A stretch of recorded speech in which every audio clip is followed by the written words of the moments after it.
এই right button click করে আচ্ছা আমি দেখাচ্ছি ডেস্কটপে কেন ঢুকবেন আপনি যেখানে সেভ করতে চান আপনি যদি এই যে আমি এই ফোল্ডারে সেভ করতে চাইলে এই ফোল্ডারে যায় রাইট বাটন ক্লিক করবেন তারপর নিউতে ক্লিক করবেন তারপরে যে অ্যাক্সেস ডেটাবেস নেবেন নেওয়ার পরে নাম দিবেন আপনি কোন টেবিল বানাইতেছেন ওই নামে নাম দিবেন আমি যেরকম পার্সোনাল ইনফরমেশন বানাইলে PERSONAL পার্সোনাল INFO দিলাম এন্টার দিলাম তারপর আর এন্টার দিলাম এটার ভিতরে ঢুকে গেল এই যে এরকম হলুদ কালারের এনেবল কন্টেন্ট এটা আসলে এটাতে ক্লিক করবেন তারপরে create table design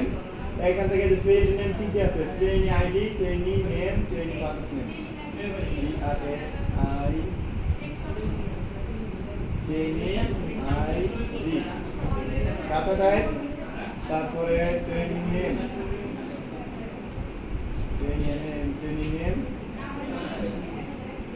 dot text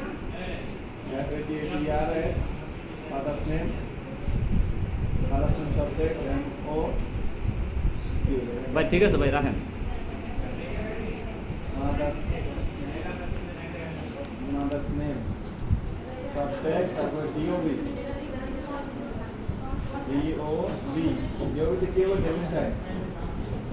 control S দিবেন এটা নাম দিবেন কি পার্সোনাল ইনফরমেশন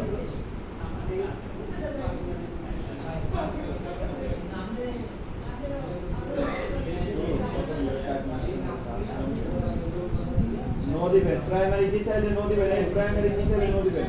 তারপর রাইট বাটনে ক্লিক করবেন মেম্বারশিপ ভিউতে ক্লিক করবেন আবার রাইট বাটনে ক্লিক করে ক্লোজ করে দিবেন আবার ক্রিয়েটে ক্লিক করবেন ফর্ম ওই জাস্ট আপনি ফর্ম নিয়ে তারপরে কাজ করবেন ফর্মে কাজ করতে কত সিজন না এটা 25 জনের হ্যাঁ 25 জন করেন ফর্ম ফিনিশ এখন এটার ভিতরে ডাটা এন্ট্রি করবেন এটার ভিতরে 25 জনের এন্ট্রি করলে টেবিলের ভিতরে চলে যাবে